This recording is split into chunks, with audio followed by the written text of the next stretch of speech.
नमस्कार मित्रांनो, वामन पुरळेकर व्लॉग चॅनलवर तुमच्या सगळ्यांचं पुन्हा एकदा स्वागत। आजचा हा जो 4K व्लॉग आहे तो मी शूट करतोय वेंगुर्ल्या जवळच्याच मठ गावामध्ये आणि इथे जोरदार पाऊस भरलाय।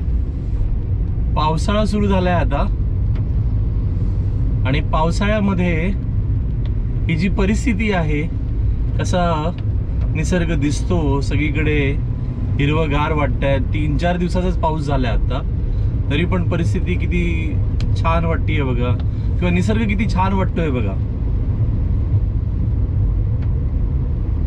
3-4 दिवसाचाच पाऊस झालाय मित्रांनो, पण किती हिरवगार वाटतंय। वर आकाश काळं, अंधार वाटतोय, फार नाही वाजलेत, लोक रेनकोट घालतायत। पाऊस पडून गेलाय आणि पुन्हा पडण्याची शक्यता आहे। समोर पूर्ण काळोख झालाय आणि किती छान वाटतंय। हे निसर्ग जो आहे इथला कोकणातला तो आधी आहेच छान, त्यात ही बहरलेली झाडं, एकंदरीत सुंदर चित्र आहे। आणि 4K व्हिडिओ मी कंटिन्यू करतोय आता, म्हटलं तुम्हाला एकदा पावसाळा दाखवूया। अर्थात एक तक्रार तुमची येऊ शकते, ती म्हणजे दिसत नाहीये, किंवा दिसत नाहीये म्हणण्यापेक्षा काळोखी झालंय, तर ते वातावरणच तसं आहे मित्रांनो। जर ते सेम टू सेम येत असेल तर उलट चांगलंच आहे, कारण मला हे वातावरणच दाखवायचं होतं तुम्हाला की किती सुंदर वातावरण आहे। वाजलेत 5, पण 5 वाजता किती सुंदर वाटतंय बघा।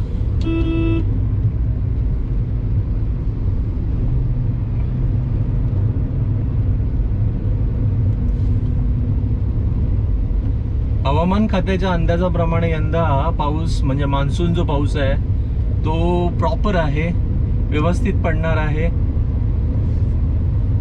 आणि अगदी जून महिन्याच्या पहिल्या आठवड्यातच दाखल झालाय वेंगुर्ल्यात। सो ही चांगली गोष्ट आहे।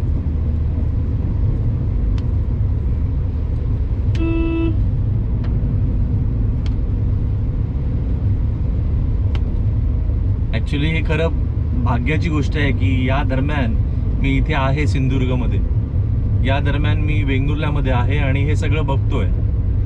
अर्थात रत्नागिरीमध्ये पण असं चित्र बघता येतं, पण रत्नागिरीमध्ये जिथे आम्ही राहतोय तो सगळा थोडा आता शहरी भाग आहे। नाचणे तसा एकदम शहरी भाग नाही आहे, पण तरी तेवढी झाडं नाही आहेत जेवढी या भागात तुम्हाला दिसत आहेत। आणि बाकी तुम्हाला शहर तर माहितीच आहे, मध्ये मध्ये मी रत्नागिरी शहराचे व्हिडिओ वगैरे घेऊन येत असतो। हा समोर चंदन डोंगर आहे आणि हे तळात, डोंगराच्या तळाला मठ गाव आहे। इथे आमच्या आपा काकांचा वडापावचा स्टॉल तुम्हाला माहिती असेल, खूप प्रसिद्ध।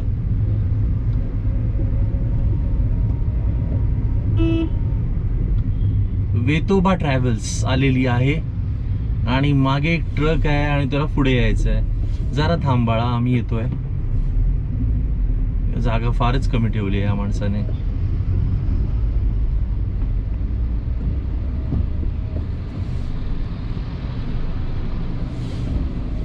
शिरोडा मालवण, लालपरी प्रवास करतीये शिरोडा ते मालवण। आणि हे MH04 उरलेले जे पर्यटक आहेत, जे अजूनही तुरळक प्रमाणामध्ये येत आहेत कोकणामध्ये, त्यांच्या गाड्या दिसत आहेत। कारण आता परवाच दाखवलं मी तुम्हाला की कसे पर्यटक आता कमी झालेत। ओ माय गॉड, इथे खूपच काळोख आहे आणि भरपूर पाऊस भरलाय।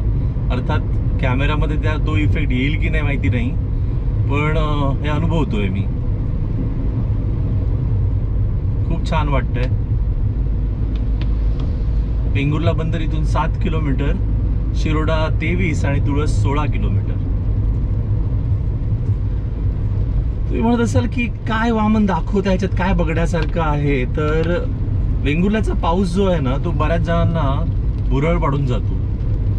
वेंगुर्ल्याच्या पावसावर कविता आहे. मी तुम्हाला गेल्या वेंगुर्ल्याच्या व्लॉगमध्ये ती कविता पण ऐकवलेली होती. 2 कविता तुम्हाला मी ऐकवलेल्या, की त्यातली एक वेंगुर्ल्याच्या पावसावर होती आणि एक कविता पावसावर होती, ती मी तुम्हाला ऐकवलेली. आणि आता पाऊस पडायला सुरुवात झाली आहे. जसं मी वेंगुर्ल्याच्या जवळ आलो ना, पाऊस पडायला सुरुवातच झाली आहे. माझा आवाज कदाचित तुमच्यापर्यंत आता पोचणार नाही, त्यामुळे मी हा ब्लॉग आता थांबवेन इथेच. वेंगुर्ला शहराच्या प्रवेशद्वारापर्यंत आपण पोहोचलो. आता हे मठ गावच चालू आहे अजून, पण आता थोड्याच वेळात जो जुना ऑक्ट्रॉय नाका आहे त्या जुन्या ऑक्ट्रॉय नाक्याकडे आपण पोहोचू.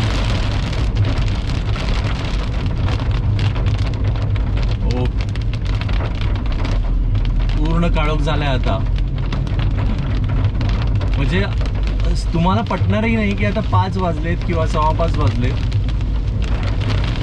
पण काळोख भाग असा झालाय. आणि असा काळोख कधी कधी दुपारी पण असतो, त्यावेळी जोरदार पाऊस असतो आणि पावसाळी दिवस असतात, त्यावेळी एवढं सुंदर असं वातावरण असतं ना, म्हणजे भर दुपारी पण असं वाटतं की अरे आज सूर्यदर्शन तर होणारच नाहीये. ही विजिबिलिटी आहे मित्रांनो. हो, चला आपण वेंगुर्ल्यात प्रवेश केला आणि हा ब्लॉग मी इथेच थांबवतो मित्रांनो. तुम्हाला फक्त आणि फक्त पावसाळ्यामध्ये सध्या काय परिस्थिती आहे, कसं दिसतंय, कसं वातावरण आहे हे दाखवायचं होतं. त्यासाठी मी हा ब्लॉग शूट केलेला. आता विजिबिलिटी जाणार आहे, गेलीच आहे, काही तुम्हाला दिसणार पण नाही आहे, त्यामुळे मी हा ब्लॉग थांबवतो. धन्यवाद मित्रांनो, सगळ्यांना पावसाळ्याच्या शुभेच्छा. हा मान्सून तुम्हा सगळ्यांना भरभराट देणारा जावो हीच प्रार्थना. कोकणातल्या लोकांनी हीच प्रार्थना केली पाहिजे, कारण आमचा जो उत्सव म्हणतो आम्ही त्याला, तो म्हणजे हा मान्सून आहे. मान्सून हाच आमचा एक मोठा उत्सव आहे आणि आजूबाजूलाच आहोत आम्ही मान्सूनच्या, कोकणी लोक. जसा मान्सून जातो, जसा मान्सून चांगला पडतो, तसं भरभराट चांगली होते. जसा पाऊस चांगला येतो तसं इथल्या शेतकऱ्यांचं जे पीक आहे त्याला फायदा होतो, सगळ्याच गोष्टींना फायदा होतो. पाणी चांगलं असतं, त्यामुळे आमच्या जीवनाशी निगडीत असा विषय आहे. असो, त्यावर काहीतरी नंतर बोलू.